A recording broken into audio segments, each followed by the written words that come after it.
স্বাধীন করেছি, এদেশের স্বাধীনতাকে মুক্তি করে এদেশের মানুষের অধিকার রক্ষার দায়িত্ব এই সরকারকে নিতে হবে। যদি না নেয় আবারও ছাত্র সমাজ প্রাণ দিতে দ্বিধাবোধ করবে না। যে বিজয় অর্জন করেছিল সেই বিজয়, কাঙ্ক্ষিত বিজয় আমরা অর্জন করতে পারিনি এখনো পর্যন্ত। আপনারা জানেন যে বৈষম্যের বিরুদ্ধে বাংলাদেশ গড়ার অঙ্গীকার নিয়েছিল এই ছাত্র সমাজ। স্বৈরাচারের ফ্যাসিস্ট এই শেখ হাসিনাকে পদত্যাগ করতে বাধ্য করেছিল।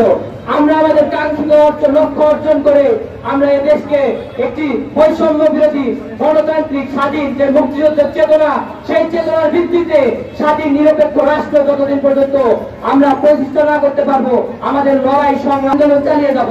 আপনারা দেখবেন এই ছাত্ররা আজকে কি করছে, নিজেরা ট্রাফিকের ভূমিকা পালন করছে। এই ছাত্ররা কিভাবে তারা হামলা চালাবে, এদের একটি কুচক্রী তৃতীয় পক্ষ মহল এইসব হামলা চালিয়ে দেশের সম্পদ, আপনার সম্পদ, রাষ্ট্রীয় সম্পদ গুলো ধ্বংস করছে। তাই আমরা তো একা এসব প্রতিহত করতে পারবো না। বাংলাদেশের এই বগুড়ার প্রত্যেকটা জনগণকে আমি আহ্বান জানাচ্ছি, আপনারা যে যে এলাকায় আছে, মহল্লায় আছে, আপনারা প্রতিরোধ করে দেবেন। এই হিন্দু সম্প্রদায় ভাইদের রক্ষা করুন এবং আমাদের যারা সংখ্যালঘু ভাইরা আছে তাদেরকে রক্ষা করা আমাদের দায়িত্ব। এদের যেমন আমাদের এই দেশ, ওদেরও আমাদের সকলকে রক্ষা করা দায়িত্ব। আমরা যে স্বাধীনতা অর্জন করেছি সেই স্বাধীনতা রক্ষার দায়িত্ব কিন্তু আমাদের বাংলাদেশের জনগণের। তাই এটি আমাদের মাথায় রাখতে হবে।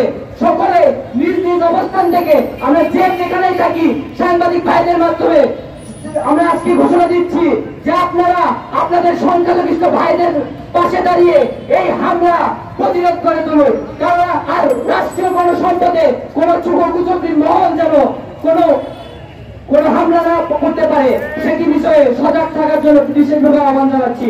এবং অন্তর্বর্তীকালীন সরকার আজকে রাত 9টা পর্যন্ত সময় দেওয়া হয়েছে